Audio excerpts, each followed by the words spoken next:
membership in the local church. Pwede bang sabihin natin, membership? Tingnan niyo po ang inyong katabi. Itanong po natin, without judgment or without, ano bang tawag dyan, without any other intention, pakitanong sa kanila, kapatid, saan ka ba napapabilang na kongregasyon? Yan, pakitanong po sa inyong katabi. Kapatid, saan ka pa napapabilang na kongregasyon? So, syempre ang iba sa atin, masabi nila, pastor o sister o brother, ako ay kabilang sa kongregasyon ng Looc o ng Santa Fe o ng San Agustin o ng Manila. Okay? Ang iba naman sa atin ay makapagsasabi na ako ay kabilang sa kongregasyon ng Ojongan Foursquare Gospel Church. So ang ating pinag-uusapan ay ang pagiging kasapi ng lokal na iglesia.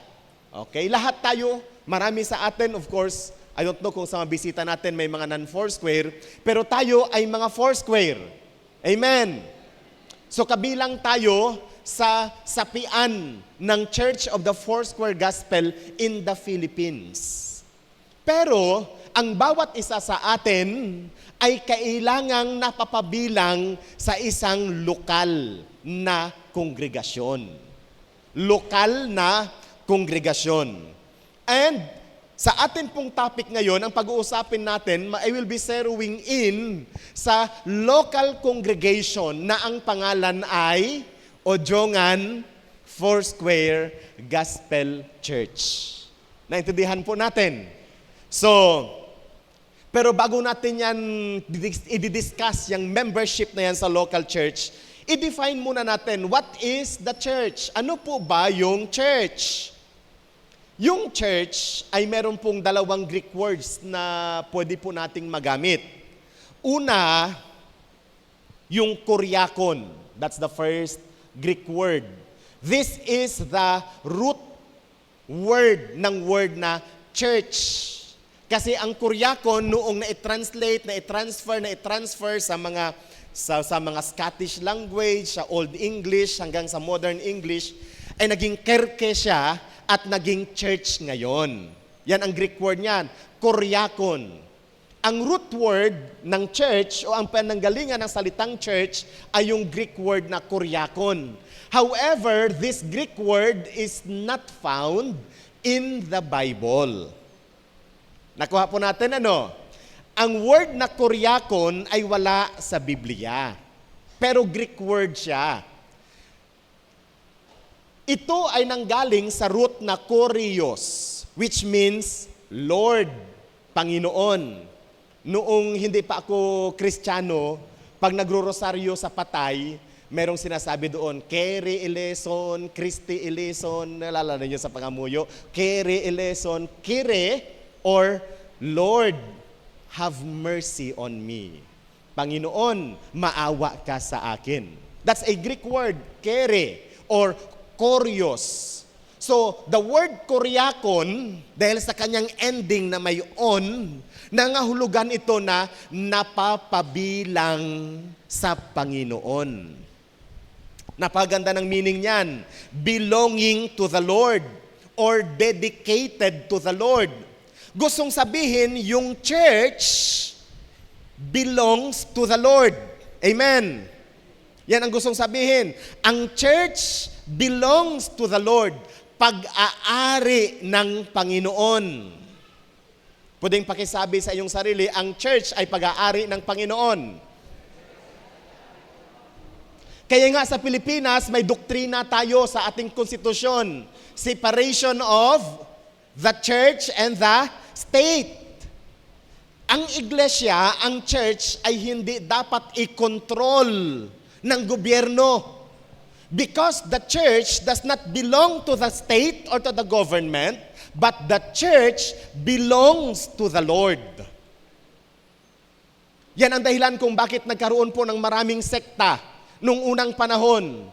Kasi ang mga hari nung unang panahon, meron silang mga sinosponsor, favorite na mga simbahan. And those churches that rejects the authority of the king are automatically rejected by the king himself. Kaya nagiging pilibustero ang mga Kristiyano na hindi kumikilala sa hari nung unang panahon.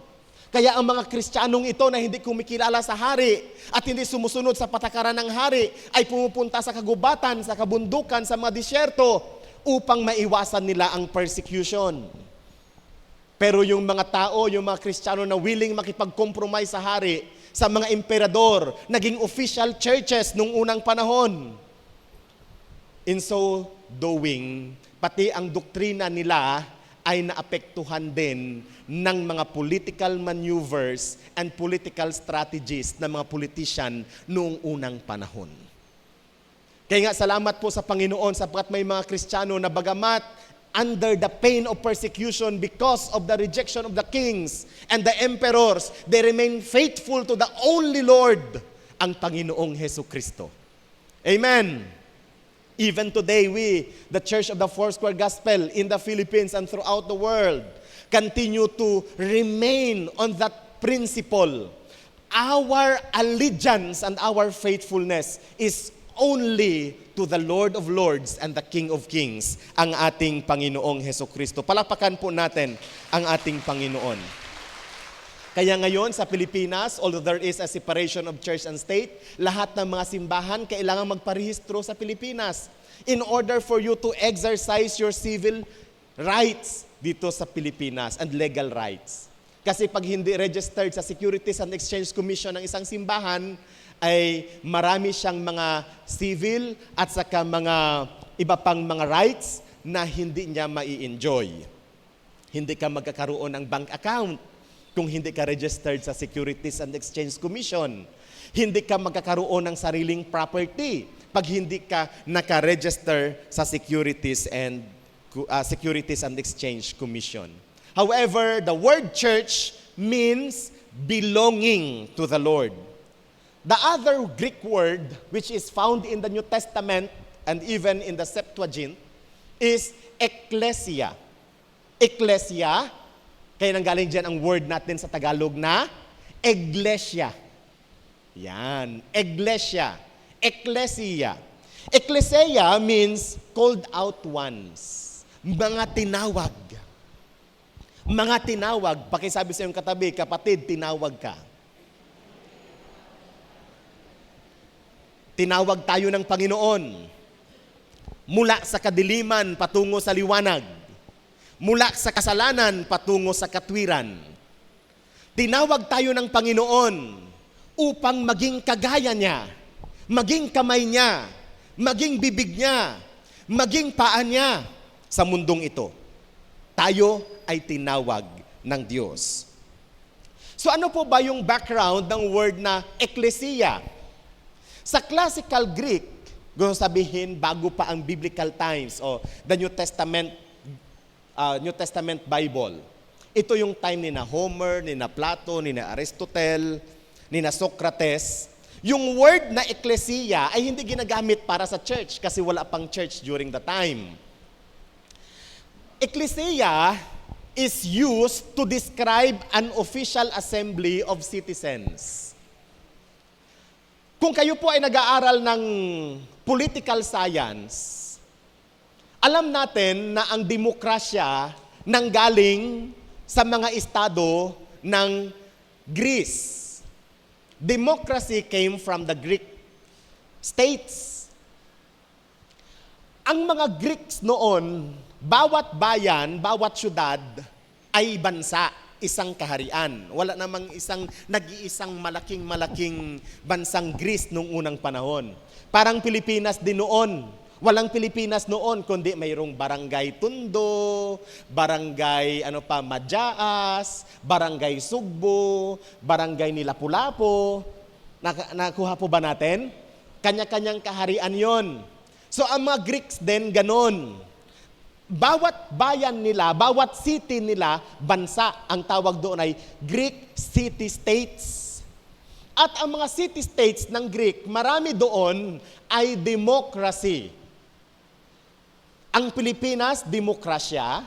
Ang Greek city-states during those times are also democracy. But there is a difference. Sapagkat ang demokrasya natin sa Pilipinas is known as representative democracy. Malapit na ang eleksyon, Sister Sara. Mag-e-elect na tayo ng ating mga representatives. Ano ang mga representatives natin? Sangguniang Bayan, mayor, vice mayor, congressman, governor, vice governor. Lahat sila yan, representatives natin. We will cast our one and only precious vote for them so that they will decide in behalf of us. They will rule, they will govern this state in behalf of us. Kaya nga dapat may wise tayo sa pag-elect ng ating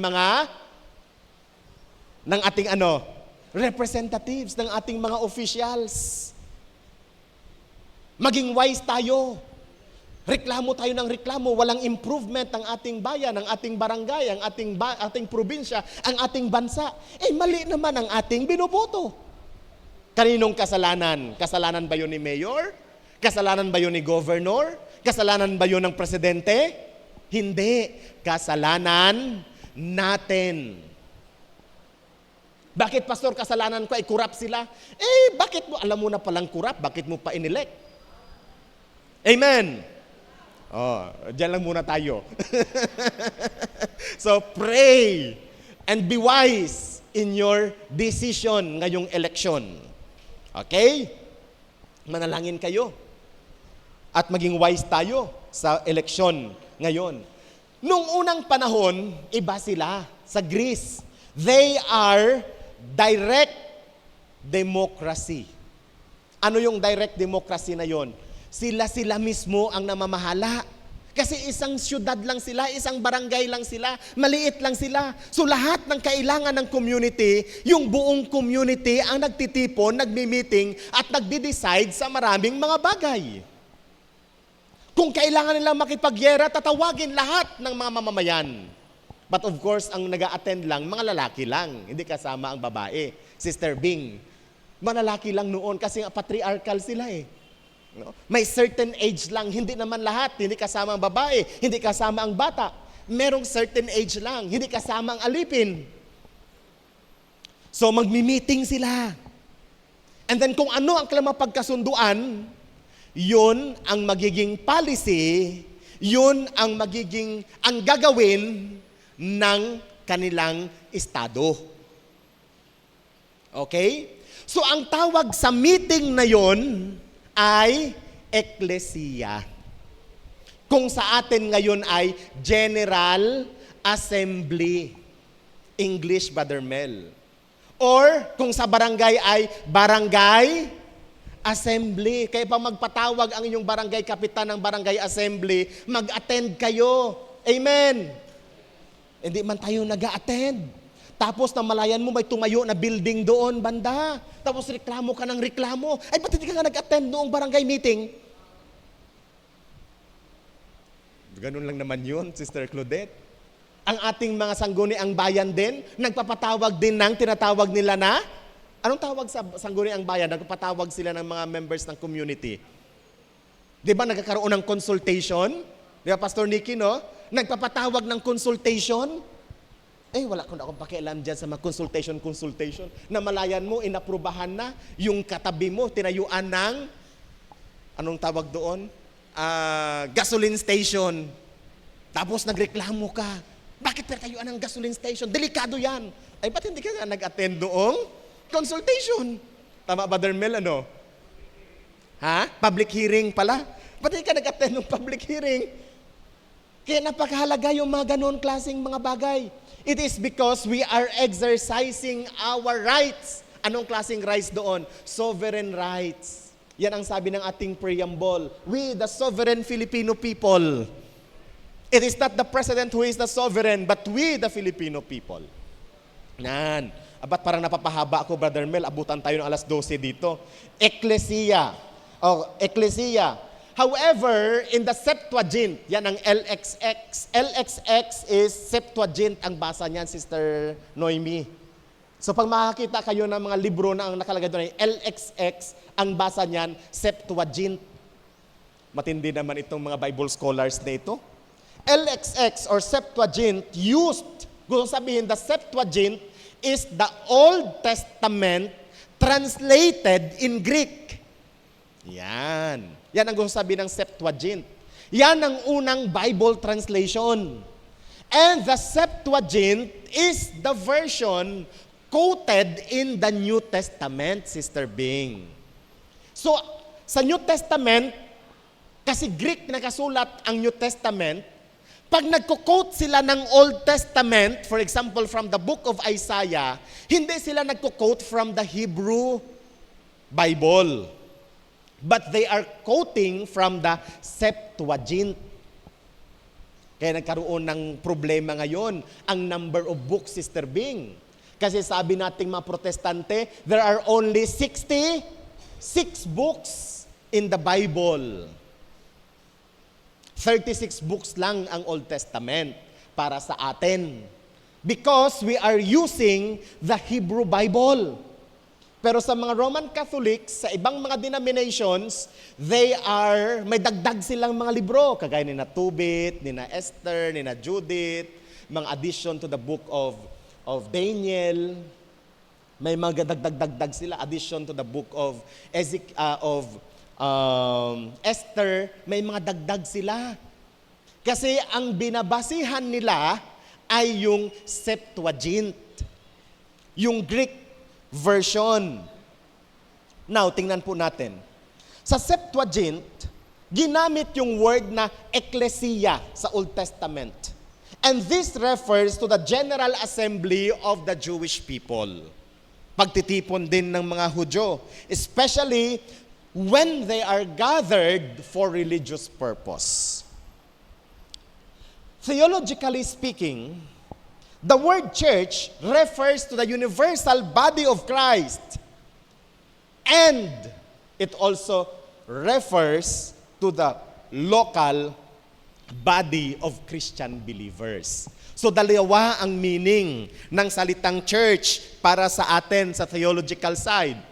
First, universal body of Christ, Katolikos sa Greek. Whereas, another meaning for the word church could be a local body of Christian believers. Ano po ba itong universal body of Christ? Universal body of Christ refers to all genuine Christian believers of all ages, both on earth and in paradise, which is the total body of Christ. So yan ang gustong sabihin ng universal body of Christ. Whereas the local church naman is composed of Christian believers identified with a constituted body worshiping in one locality. Yan ang kaibahan noon. So take note, the universal body of Christ or the universal church is the invisible church. Pwedeng pakisabi, invisible church. Bakit invisible? Kasi ito yung binubuo ng lahat ng mga Kristiyano na bubuhay noon, ngayon, at maging sa susunod pang panahon, sa lahat ng lugar, sa lahat ng dako, sa lahat ng panahon. Iisa lamang ito. At walang ibang leader dito maliban sa Panginoong Hesukristo. Church, Christ is the head of the universal church, and we, the believers, are His body. Pag pinag-uusapan naman ang local church, ito yung Ojongan Foursquare Church. Bangon Full Gospel Foursquare Church. Batiano Foursquare Gospel Church. Looc Foursquare Gospel Church. Yan ang tinatawag na local church. Naintindihan po natin? Okay? Maraming mga local churches, pero iisa lang ang universal church. Magsabi kayo, Pastor, ang mga Baptist ba kasama sa universal church? Opo, kasi ang sabi ay genuine Christian believers. Pastor, yung mga Jesus is Lord ba, kasama ba sa universal church? Yes, because they are genuine Christian believers. Ang keyword dyan ay genuine. Pastor, paano po namin malalaman kung ang isang church ay genuine o hindi? Napaganda yan. Paano namin malaman kung ang isang simbahan ay genuine o hindi? Una, tingnan ninyo, ang Biblia ba ang kanilang basihan ng pananampalataya? Ngayon, kung ang pananampalataya nila ay meron pang ibang pinagbabasihan maliban sa Biblia, ay hindi genuine yon. Amen! Ikalawa, ang kaligtasan ba ay matagpuan kay Kristo lamang? Ay kung masabi sila na, ay hindi kay Kristo lang matagpuan ang kaligtasan. Pag maging miyembro ka ng aming simbahan, ligtas ka. Hindi genuine yon. Pag meron pang ibang mga tagapagligtas maliban kay Jesus, hindi din genuine yon kasi isa lang ang pangalan na ibinigay ng Diyos sa ilalim ng langit, sa ikaliligtas ng lahat. Ang pangalang Jesus. Kung si Pastor Andrew pala ang makakaligtas sa inyo, ay hindi genuine yon. Amen. So dapat alam natin ang marka ng genuine at hindi. Lalo na ngayon, mag-New Year, nagpasko, nag-New Year, maraming mga counterfeit na pera. Pag hindi mo alam kung ano ang genuine na pera, ay manuloko ka. May darating ngayon, Sister Bing, bagong mukha ng pera. Mukhang usa, mukhang ibon. O merong lalabas ngayon ng bagong mukha ng mga pera. Baka sasabihin sa iyo na, ay, peke yan. Genuine yon. Pero tingnan nyo naman ang sinasabi ng BSP kung genuine nga siya or hindi. Okay. So, they belong to the universal church. If they are genuine. Ang local church naman, ito yung mga pagtitipon natin. Ito, local church ito. This is the local church. Ang topic natin ngayong umaga ay hindi yung universal church, Sister Bing. Ang topic natin ay local church. Okay? Sa universal church, para mapabilang ka doon, isa lang ang dapat mong gawin. Sumampalataya kay Jesus. You belong to the universal church. Pero sa local church, may mga requirements, Sister Ruth. Pero bago natin tingnan ang requirements, ano ang kahalagahan ng pagiging miyembro ng isang local church? The importance of membership in the local church. Number 1, it gives fellowship for strength. Nagbibigay siya ng opportunity sa atin na makipag-fellowship. Pwedeng pakitingnan na inyong katabi at pakisabi sa kanya, fellowship. Pag sinabi mong fellowship, hindi yung parang nag-attend ka lang ng simba, nag-attend ka lang ng gawain, o nag-fellowship na kami, uwi na. Hindi. Fellowship means pakikisalamuha, pakikipagtalastasan, pakikipag-usap, pakikibahagi. Yan ang gusto sabihin ng fellowship. Kaya kung hindi mo pakilala yung katabi mo na yan, na bawat linggo naman kayo nakikita, pero hindi pa rin kayo magkakilala, kilalanin mo na. Amen. Kilala nyo na ba ang inyong mga katabi?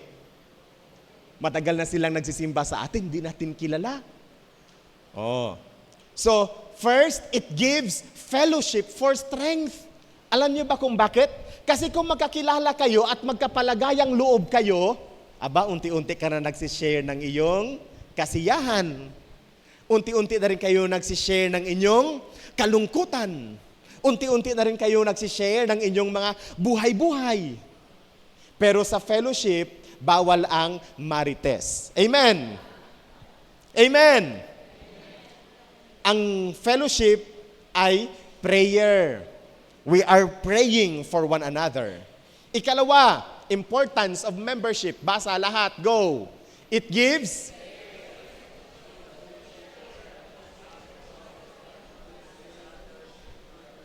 Yan. Kung ikaw ay miyembro ng isang simbahan, nagbibigay ito ng opportunity sa iyo ng pastoral care. Pag miyembro ka ng church, makakapag-expect ka na bibisitahin ka ni pastor. Kasi miyembro ka ng church. Amen. Hindi ka mahihiya na lumapit kay pastor at mag-text kay pastor, Pastor, may problema po ako, please pray for me. Bakit? Miyembro ka kasi ng church. Amen. Pag meron kang problema at mabigat na ang iyong problema, pwede kang pumunta kay pastor. Pastor, message ka lang doon, 0946-403-4646. Sabi mo, Pastor, pwede po bang makabisita sa'yo? O, sasagot naman yon ang number na yon. Pwede po ganitong oras. Tama, no? May nag-text na ba sa inyo sa number na yon? 0946-403-4646. Pastor, nasa ospital po ako. Please pray for me. Saan kayo magte-text? 0946-403-4646. Or sa Ojongan Foursquare Gospel Church, message lang kayo doon. Kasi may pupunta sa inyo. Aya naman nagabisita sa amo si pastor. Kasi si Pastor Boy ang nagabisita, siya ba ang visitation minister?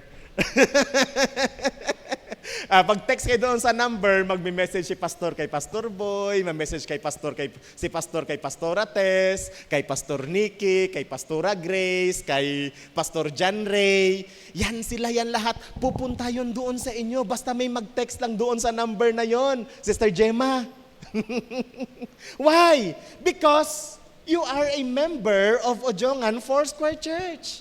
Kahit pa sa Calatrava, Romblon pa kayo nakatira, may pupunta at pupunta doon. Pag walang pupunta doon, may pupunta doon si Brother Roger, pupunta si Sister Helen, mga pinapadala yan ng pastor. Amen. Amen. Yan.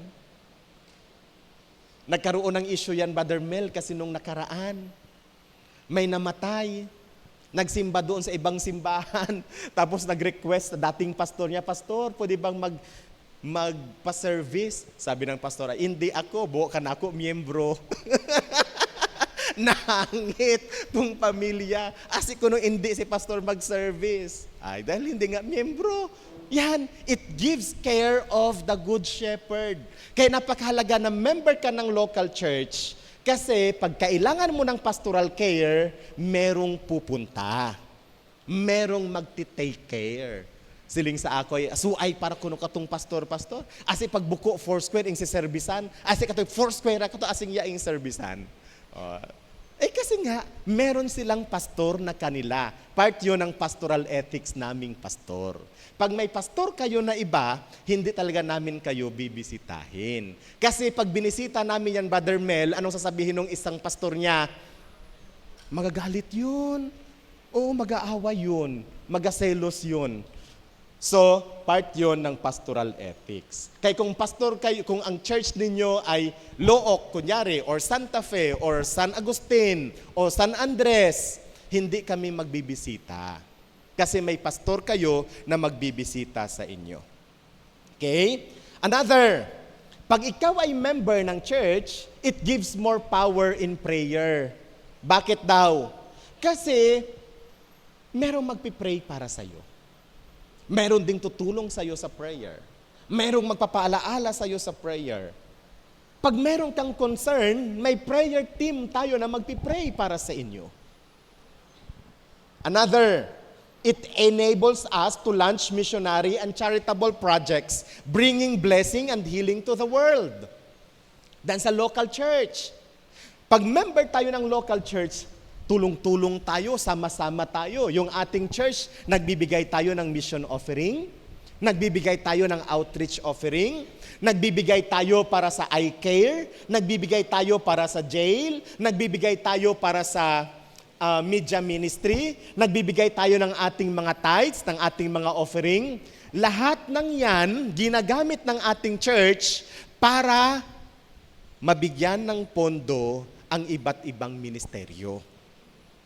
Kaya kung tayo po ay nagbibigay ng tithes, nagbibigay tayo ng offering, nagbibigay tayo ng pledges, nagkakaroon tayo ng pondo para matulungan naman natin ang mga nangangailangan.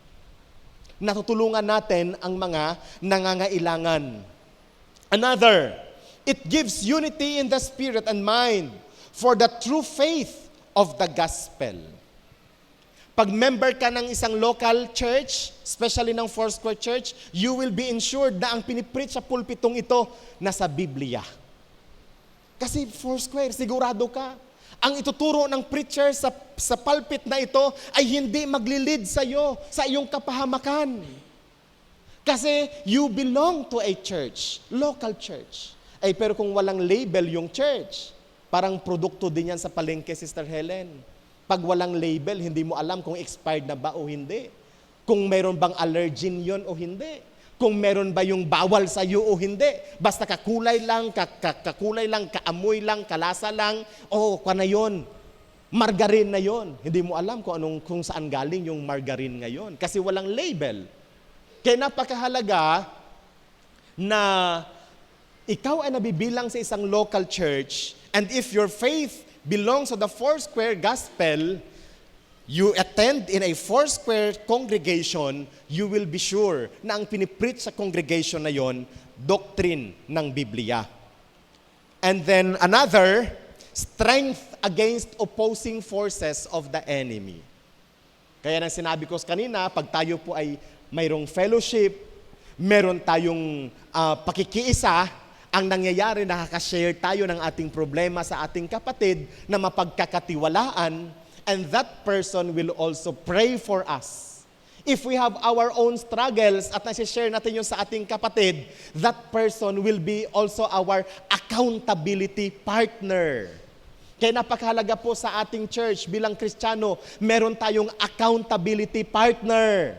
Ano yung accountability partner na yan? Isang kapatid na nasisharean mo ng iyong kaisipan, ng iyong damdamin, at isang kapatid na binibigyan mo ng karapatan na ikaw ay kanyang i-correct, na ikaw ay kanyang turuan, na ikaw ay kanyang pangalagaan. Lastly, it helps not to become neglectful and faithful sa atin pong attendance sa gathering ng mga mananampalataya. Kasi patuloy tayong pinapaalalahanan sa church. Huwag nating pabayaan ang ating mga pagtitipon. So what are the benefits of the membership in the local church? Ano ngayon ang benepisyo? Nakita natin, importante pala. So ano ngayon ang benepisyo nito sa akin? First, kaya gaya ng sinabi ko kanina, expect that the pulpit will be filled with a minister trained in accordance with and personally adhering to the biblical doctrines of the Declaration of Faith and bylaws of the Foursquare denomination. So ang tumatayo dito sa pulpitong ito, sila ay na-train ayon sa pananampalatayang biblical ng Foursquare Church. Ang tumatayo sa pulpitong ito, personally naniniwala sa doktrina ng Foursquare Church. Kaya minsan may nagsasabi, Pastor, bakit hindi mo pinapipreach ganito? Magaling magsalita yun. Ay, iba naman na magsalita lang. Di ba, Father Abiel? Iba naman yung ginagawa. Ay, magaling yun, Pastor. Nakaka-encourage yun siya magsalita. Oo nga, pero hindi naman nagtatights. Ay, nakalagay yun sa doktrina natin ng Foursquare. We believe in tithes and offering. Bakit, Pastor, hindi nagiging officer si ganito? Bakit, Pastor, hindi pinapatayo si ganyan? Kasi nga, hindi sila nag-a-adhere sa biblical doctrines o maari na hindi sila nag-a-adhere sa biblical doctrines ng Church of the Foursquare Gospel. Another, mga babae, basa, go. The collective, yan. Pansinin po natin, alam nyo ba ng ating church, tumutulong tayo sa mga nangangailangan? Pag kayo po ay na-ospital, ulitin ko po, for our information, pag kayo po ay na-ospital, please inform your elders. Para si elder naman ang mag-i-inform sa office para matulungan kayo. Okay? So may ganong tulong pala si Ojongan Foursquare. Pag na-hospital kayo, merong maitutulong ang church sa inyo hanggang 2,500. Tama ba yon, Brother Abiel, no? Hanggang 2,500. So, may maitutulong sa iyo ang church. Pag kayo po ay pag member ang namatay, member, Sister Bing, merong binibigay ang church din na 2,500. Saan ang galing yon? Sa ating eye care offering.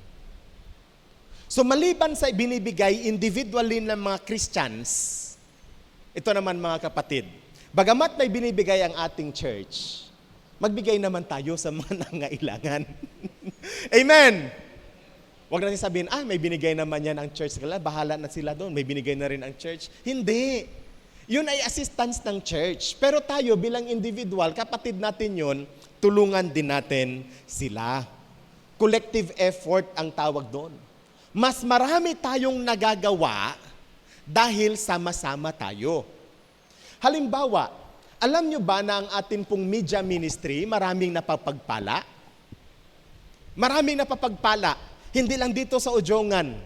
Pag pumunta kayo sa ibang bayan-bayan, nakakarinig sila ng ating radio ministry, nagpapasalamat sila. Salamat.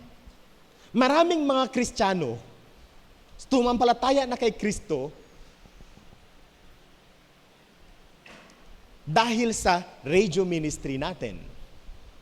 Ang mahal ng radio ministry natin. Kaya nagbabayad tayo sa radyo ng 10,000 pesos bawat buwan sa radyo. Para lamang maipabatid ang mabuting balita, mapaihatid ang mabuting balita sa mga nakikinig. Pag kayo pumunta dyan sa kainan na yan, pag oras ng landas ng buhay, tinutuduhan ang todo yung sounds at naririnig noong mga kumakain at dumadaan. O di ba? Maraming nakakarinig ng mabuting balita. Sa ating TV ministry, libre ang ating TV ministry, Sister Ruth. Salamat sa Ujongan Star Cable. Pwede bang palakpakan natin ang Ujongan Star Cable? Binigyan tayo ng isang channel. Pero bago tayo makapag-broadcast, kailangan mong mag-invest sa ganito, sa ganitong gamit, sa ganyang gamit. Hundreds of thousands ang ginastos natin para magkaroon lang tayo ng TV ministry. Yung ating camera na yan na ginagamit natin, 80,000 pesos ang isa niyan. Ang isang camera, yung malaki na yan, ay dalawa yan, salamat sa nag-donate ng isang camera. Ayaw niyang pangalanan siya, kaya hindi natin pinapangalanan. So, ganun kamamahal. Paano tayo makabili? Dahil sa bawat miyembro na matapat sa kanilang pagbibigay. Pwede bang palakpakan natin ang Panginoon? Amen. Hallelujah. Praise God. Ngayon, nung nalaman ng ating pong munisipyo at ang ating mga leaders sa community na magkakaroon tayo ng youth center, natuwa sila. Natuwa sila. At na-encourage sila. Sila din ay magbibigay para maitayo yung youth center natin at ang ating pastoral house. Kasi nakita nila, merong benepisyong maibibigay sa community. Maitatayo yun dahil din sa contribution, sa pledges, at maging sa offering, sacrifices ng bawat miyembro ng Ujongan Foursquare Church. Amen! Palapakan ulit natin ang Panginoon. Sa ngayon, meron tayong 102. Tama ba, Pastora Tess? 102 na bata. 102 na bata na sinusuportahan ng ating Quezed Romblon Child Development Center. Noong nakaraang linggo, anong ginawa natin sa kanila? Binigyan natin sila ng mga gifts, binigyan natin sila ng mga food packs, tapos meron tayong medical at saka dental check-up, medical and dental assistance pag kailangan nila ng gamot. 102 families po yan Yan ay dahil sa katapatan ng Panginoon at ang bawat isa dito sa Ojungan Foursquare Church. Palakpakan ulit natin ang Panginoon. Yan ang sinasabi nating collected efforts of the congregation. Magbigay tayo ng 100, ng 200, 1,000, 500, 10,000, whatsoever na amount ng ating ibinibigay, nagkakaroon ng ripple and greater impact sa community, sa ating ministeryo. Pag walang miyembro, kaya ba nating gawin lahat ng yan? Hindi. Pag umaakyat yung mga bisita natin, di ba Pastor Nicky? Sa atin pong TLC TV. Diyan sa ating, puntahan niyo po, visit kayo. Sa itaas, 4th floor. Napapahanga sila. Sapagkat ang ating studio is the one and only dito sa Romblon. One and only dito sa Romblon. Mayroong nagbisita, sabi ay, parang mas malaki pa ito sa malaking radio station at saka sa TV station doon sa Manila. Mas maganda. Gustong sabihin, tayo po mga kapatid, nakakagawa ng mga bagay-bagay na nakakamangha, syempre dahil sa katapatan ng Diyos at dahil sa pagkipagtulungan ng isa't isa. Amen! Nung ating Thanksgiving, nais ko magpasalamat sa lahat. Pwedeng pakisabi sa iyong katabi, salamat kapatid. Namangha ang mga taga-Ojungan. Alam niyo kung bakit namangha ang mga taga-Ojungan, Brother Mel?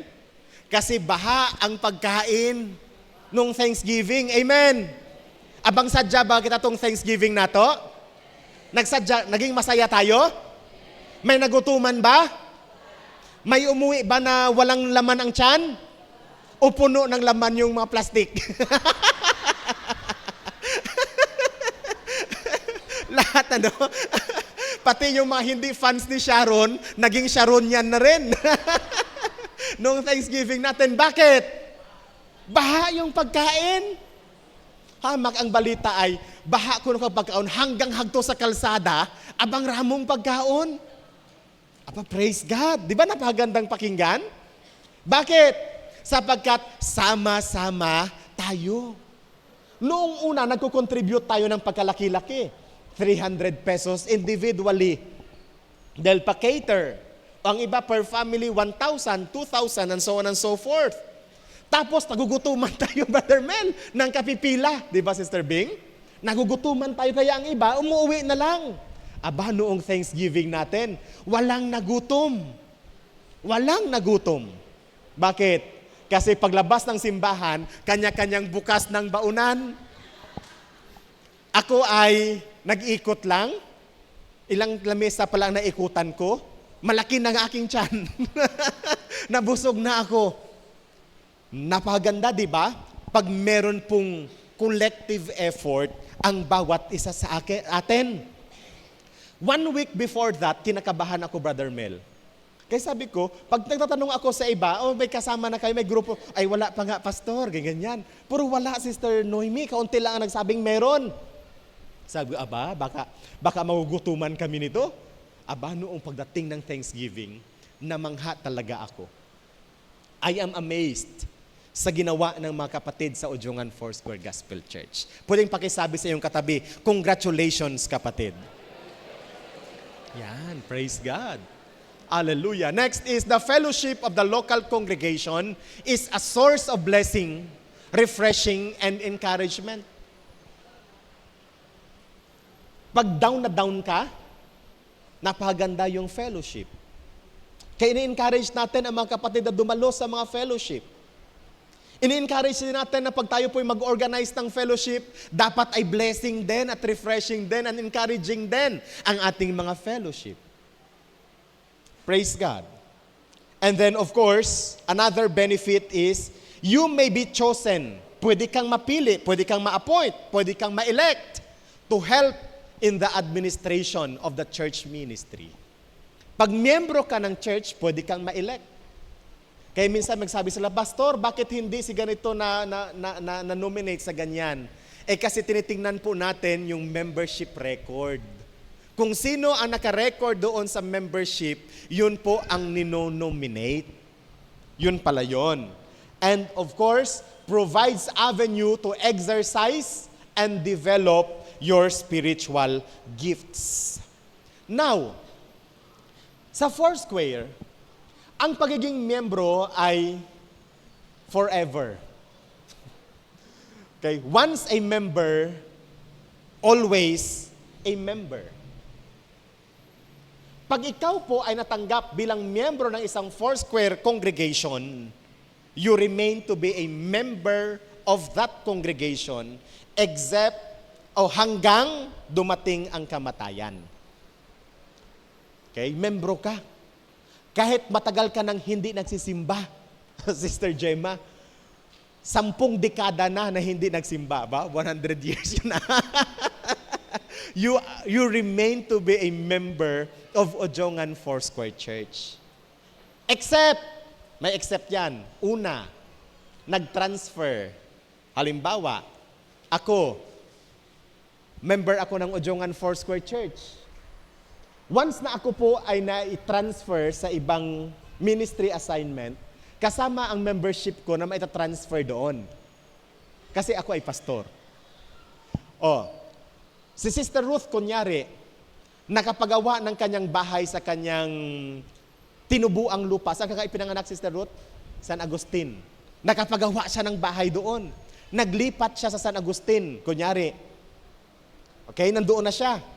Ang gagawin ni Sister Ruth, magre-request siya ng membership transfer galing sa Ojongan. Tapos yung papel na yun na hawak niya, dadalhin niya sa pastor ng San Agustin, ipipresent niya doon para maging official member siya ng San Agustin at huminto na rin ang membership niya dito sa Ojongan. Nagets niyo, Sister Ruth, no? Nagets po natin? Ang tawag dyan ay transfer. Ikatlo, resignation. Nag-resign siya. Paano nagre-resign ng isang tao? Lumipat sa ibang sekta. Nag-resign na siya sa Foursquare. Nag-ibang sekta na siya eh. Foursquare siya, tapos naglipat siya sa ibang sekta, naging JIL. Ang JIL, Kristiyano. They belong to the Universal Church. Amen. Pero nag-transfer siya doon. So gusto sabihin, nag-resign siya sa Foursquare. Kasi ang policy, hindi legal law sa batas natin, hindi ka pwedeng maging member ng dalawang sekta. Hindi ka pwedeng maging member ng dalawang sekta. So nag-resign ka sa Foursquare, doon ka na sa JIL. So stop na rin ang pagiging member mo sa Ojongan Foursquare Church. Nagets po natin? Or dumating sa point na hindi ka na naniwala sa Ebanghelyo, naging atheist ka na. Hindi na ako naniwala sa Diyos. Ayun. So nag-stop na rin ang membership mo sa isang local congregation. So yun po ang nangyayari. So, yan ang membership. Ngayon, sabi natin, Pastor, kahit 10 dekada na hindi nagsimba, miyembro pa rin ng church, ng Foursquare? Opo. However, there are 2 types of membership.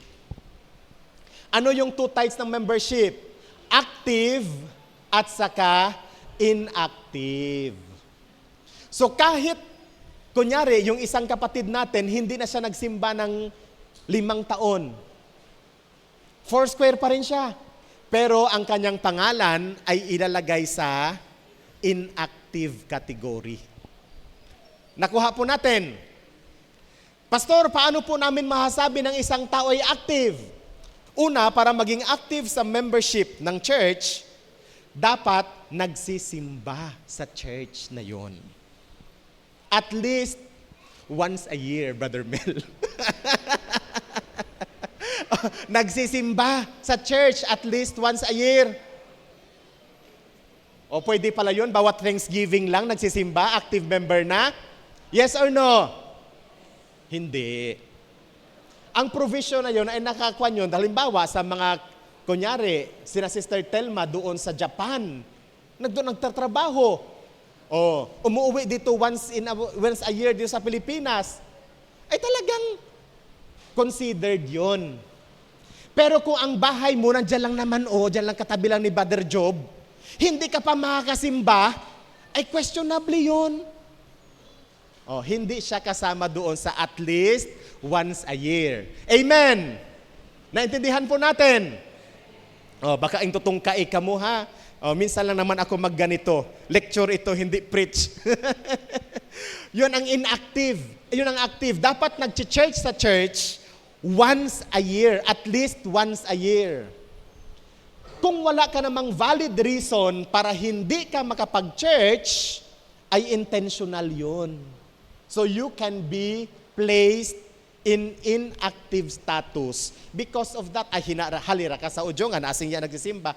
Pastor, nagpapanglabangan ni ako bawat Domingo. Ay, doktrin natin sa Foursquare, unahin ang gawain. Ano pa? Paano natin masasabi na ang isang miyembro ay active? Ikalawa, sumusuport sa lahat ng gawain ng local church by attendance and by finance. Tumutulong sa mga gawain ng Ojungan Foursquare Church. Dumadalo sa gawain ng Ojungan Foursquare Church. Nagbibigay ng tulong financially o materially sa gawain ng Ojungan Foursquare Church. Hindi ko sinasabi kung magkano ang amount. Ang sinasabi ko, tumutulong sa gawain ng Ojungan Foursquare Church. Ang pinag-uusapan po natin membership, Brother Roger, at hindi pagiging Kristiyano. Okay? Ikatlo, dapat pumipirma sa membership file every year. Every year. May binibigay na papeles sa inyo every year. Amen. Nagpipirma kayo doon at saka binabalik yon sa ating secretary. Fina-file yon, ginagawang libro yon. Yun ang patunay kung ilan ang miyembro ng Ojungan Foursquare Church sa taong ito. So magsabi ko, ilan ang miyembro ng Ojungan Foursquare Church? Mga 100 siguro. Hindi.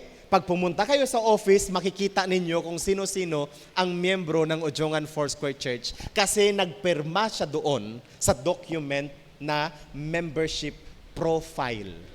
Every year. Ngayon, pag hindi ka nagpirma, Sister Ruth, hindi mo na ibalik kay secretary, ang gagawin, ililipat ka doon sa inactive. Naka-inactive ka. Kaya kung maalala mo, June, hindi pala ako nakapirma, hindi ko pala nasubmit, i-submit mo para ma-transfer ka ulit sa active. Ganun ang nangyayari.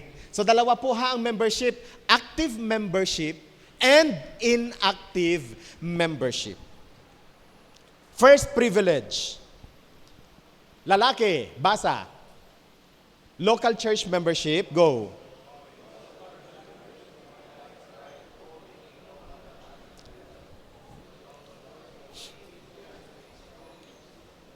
Ayan.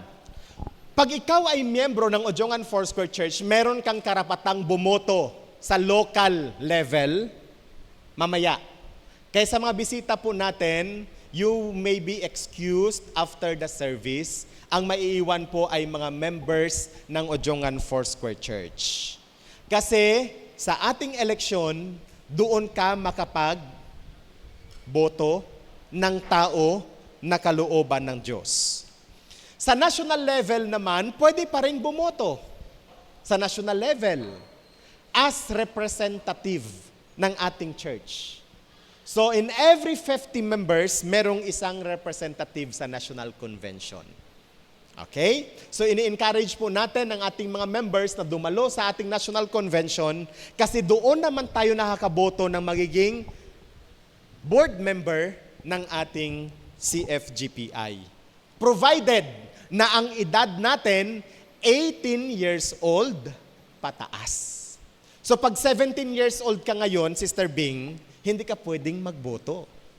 Kung bukas pa ang pang-18 mo, bukas ka pa magdidibo, hindi ka pa rin pwede magboto ngayon. Kasi 18 years of age and above. Ikalawa, mga babae, basa, go.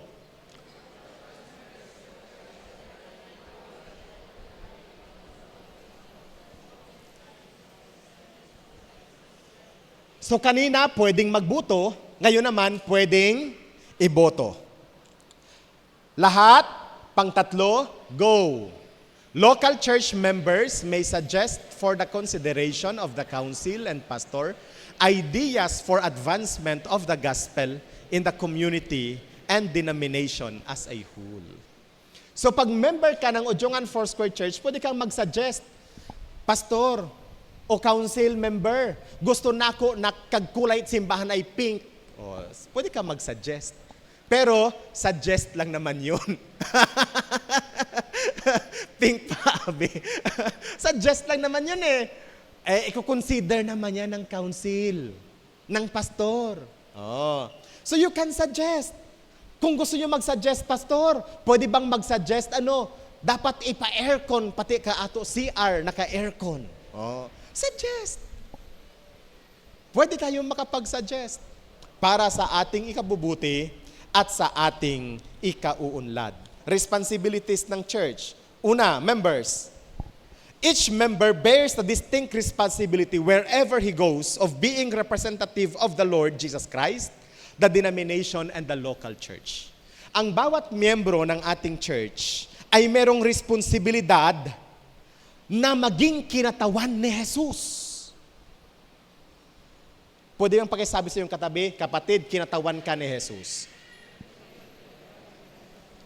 Kaya kung nakikita ka dyan sa kalsada na may dala kang balisong, balisong ba yun? Ha? At nagasigaw ng inaway, ganyan. Tanungin mo ang sarili mo, is it becoming for being a representative of Jesus? Dapat ba yan sa isang representative ni Jesus? Yes or no? Oh. Kung nakikita ka dyan sa daanan na yung kalsada sa halip na straight ay paliko-liko. Pati ang kanal ay naging kalsada na kaya nahulog na siya. Lasing na lasing. Dapat ba yan na makita sa isang representative ni Jesus? Kung nakita ka dyan sa kalsada, o kahit dyan kung saan mang balay dyan, bahay dyan, na nakipagrambulan ka. Nakipagrambulan. Akin lang ang asawa ko. Labas dyan. Dapat ba yun sa isang representative ni Jesus? Di ba hindi?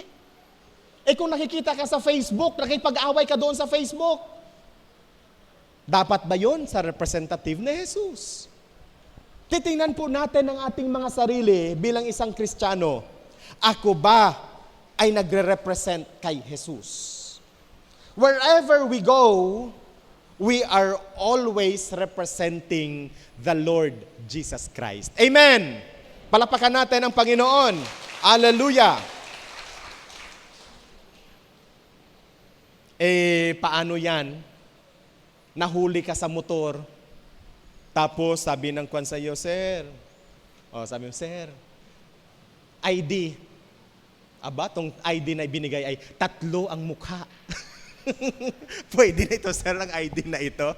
Pwede na yan. Nakilala, Foursquare. Representative ba tayo ni Jesus? We should be representatives of the Lord Jesus Christ. Kaya nga ang paalaala sa pulpito na ito, pag kayo ay nagda-drive, always drive legally. Amen. Pag walang lisensya, dapat ba nagda-drive ang Kristiyano pag walang lisensya? Pag ang motor ay walang rehistro, dapat ba ang Kristiyano nagda-drive ng motor na walang rehistro? Amen.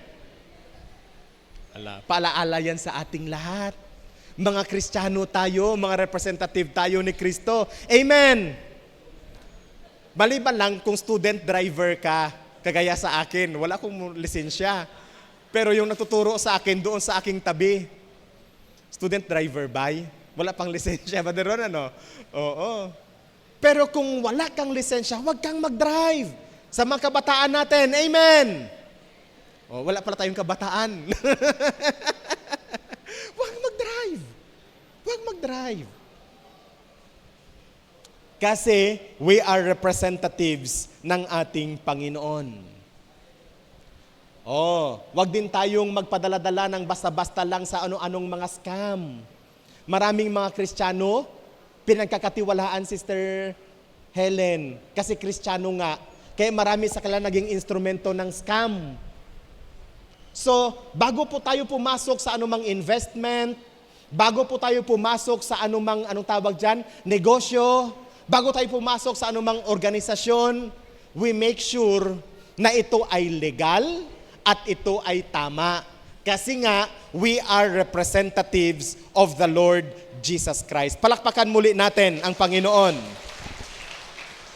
Responsibilities again. Material needs of the church. Material needs of the church.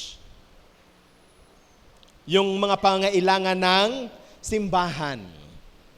Tinitingnan natin, ano ba ang pwede ko maitulong sa church? Ay, gusto ko ng ganito, gusto ko ng ganyan. I-suggest po natin sa ating pastor o i-suggest po natin sa ating council member. Numerical and spiritual growth of the church. Actually, ito yung nami-miss nating lahat. Numerical growth ng church. Responsibilidad natin na dumami tayo sa church na ito. Amen! Responsibilidad natin na tayo yung manghikayat ng mga tao para sa katotohanan. Responsibilidad natin na lumago ang bawat isa sa atin. Another responsibility ng member, mga babae, basa, go! Ayan. Kaya hindi pwede na ito kasi ako, kaya dapat sila ang mag-adjust at hindi ako. Mali yun. Hindi Kristiyanong kaisipan yun. Kaisipan ng sanlibutan yun. Kaisipan ng makasalanan yun. Bawat isa sa atin ay may pananagutan sa isa't isa. So kung alam natin na ang ating behavior nakakastumble sa iba, ano ang dapat nating gawin, Sister Bing? Magbago, sabi ni Sister Bing. Diba? I-adjust natin. Kung ang tabas ng ating dila ay medyo masakit para sa ating kapatid, ano ang dapat mong gawin? Itamper. Itamper, Sister Bing. Kasi, truth is good and truth must prevail. But ang sabi ng Biblia, temper truth with love. Amen. Tama yun. Kung alam natin na ang ating pananamit ay nasa-stumble ang iba, ayusin din natin yung ating pananamit. Behavior in the church. Kung ang behavior natin ay nagdadala, naghihikayat sa iba, nagayahin din ang ating ginagawa, wag na nating ituloy. Ano yung behavior na nagagaya ng iba, Brother Mel? Yung pagiging late, ginagaya din ng iba. Yung umuuwi ng ahead of time, ginagaya din ng iba. Ay nakakasama yun para sa iba. Stop na po natin kasi responsibilidad natin ang isa't isa. Amen. Kung tayo ay nasa relasyon na hindi tama at hindi nararapat, stop na po natin. Huwag natin kailangan pang i-publicize sa pulpitong ito. Although sa pulpit natin, hindi ginagamit ang pulpit natin para pangalanan tayo. Stop na po natin. Kasi ang sasabihin ng iba, Sister Gemma, ay asira ka to, si Charkale, si Sister Chara ka ding huhuman. Ay, po, dirayaki. So, stop na po natin. Alam natin kung ano ang tama, alam natin kung ano ang mali, alam natin kung ano ang nararapat, at alam natin ang hindi nararapat. Amen! Ihinto na po natin ang ganoong klaseng behavior. Another responsibility, mission ng church dito sa Ujongan at maging sa ibang lugar. Responsibilidad natin, ang mission natin. Ang church, ang primary reason kung bakit may church ay upang ipalaganap ang ebanghelyo ng Panginoon. May mga tao nagsasabi ng ganito, Pastor, gawin natin ang ganito. Sabi ko, malaki ang gastos doon. Hindi pa natin kaya. Bakit ang ganitong simbahan, ganyan-ganyan? Kasi pag, halimbawa, although desire natin na magka-aircon, gusto natin magka-aircon. Sinong gusto mag-aircon dito? Taas ang kamay. Gusto, konti lang pala. Konti lang pala ang gusto magka-aircon, Brother Ron. Although gusto natin, ako personally gusto ko mag-aircon. Pero, meron pa tayong ibang ginagastusan. Evangelism is our first priority. Ano pa? 'Di ba? Missions are also our priority. Church planting are also our priority. Pag tayo po ay magka-aircon agad ngayon, masisira lahat. Hindi na tayo makakapag-outreach, Sister Bing. Hindi na tayo makapag-send ng missionary. Hindi tayo makapag-church plant. Kasi alam naman natin sa aircon, ang laki-laki ng binabayad natin sa aircon. So darating po ang point na magkakaroon tayo ng aircon. But always remember, we should know our real priority. Amen! Ang priority natin, kaligtasan ng kaluluwa. Comfort for us are good, and it is also better for us. But always remember, our main mission is to spread the gospel of the Lord Jesus Christ. Praise God. Okay? Spiritual welfare of one another is also our responsibility. Ipinapanalangin natin ang kalagayan ng iba. Kaya nga, pag tayo po'y nakakarinig ng balita patungkol sa ating mga kapatid, our first response is to pray for them. Pray for them. Pray for your pastor. Pray for our leaders. Pray for our members. Pray for one another. And lastly, medyo selfish ito para kay pastor. Spiritual and material support of the pastor. Ang Ojongan Foursquare Church have 12 pastors right now. 12 ang ating pastor sa ating church na ito. They are all credentialed ministers. Let us support them. Lastly, support the church in prayer, in tithes and offering, in regular attendance, and in our loyalty. Now, Pastor, paano po ba maging miyembro ng Ojongan Foursquare Church or the local church in general? First, qualification. Dapat born again. Nakaranas ng kaligtasan. Saved by the Lord. Kaya nga, ang bata ay hindi member ng Ojongan Foursquare Church. Halimbawa, si Sister Gemma mayroong baby, pinadedicate sa Foursquare. Usually, ang narinig ko po ay ganito, ay Foursquare yan, Pastor, kasi binunyagang Foursquare. Narunong ba ganito kina? Binunyagang Foursquare. Nadedicate kasi sa Foursquare. Hindi po. Pag kayo po ay nadedicate sa Foursquare, hindi po kayo miyembro ng Foursquare. Hindi po siya member.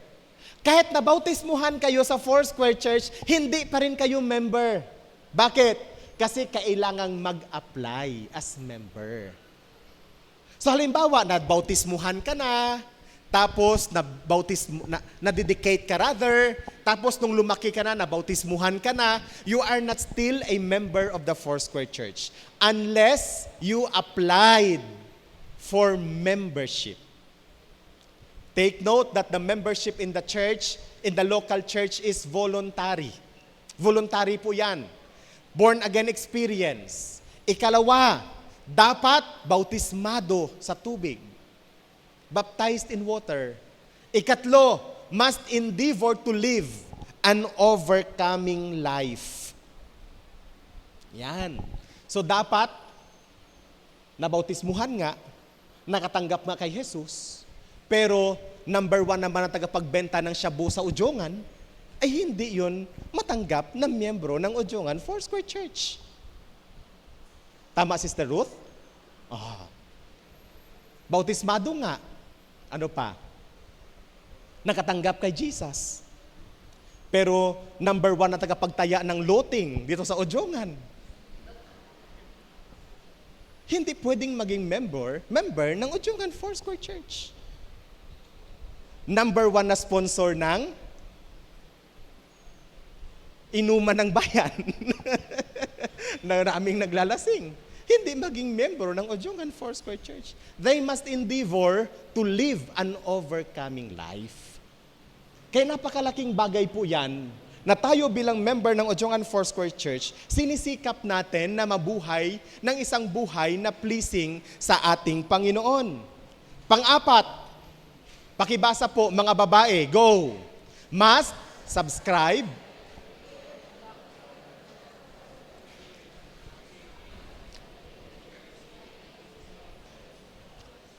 That's the fourth requirement. Kaya sabi Brother Mel nung isang kakilala ko, Pastor, parang mas madali pang pumasok sa langit kaysa sa maging miyembro ng Foursquare. Kasi iba yung standard pagdating sa membership. We must subscribe and adhere to the doctrine of the Foursquare Gospel. Ang isang member ng Ojongan Foursquare Church, alam niya ang 22 tenets ng Foursquare Church. Inaral natin yan ng 1 taon. Kaya nga nagpipreach ako ngayon nito. Kasi natapos nating aralin ang 22 doktrina ng Foursquare Church. So it is on your call to be a member of this congregation. And lastly, tayong lahat must submit to the rules and regulations pertaining to the membership as published in the bylaws. So ngayong umaga, as we continue to prayerfully consider our General Assembly and our meeting ngayong umaga, let's submit to the will of God and let us submit to the Word of God para po sa ating mga buhay.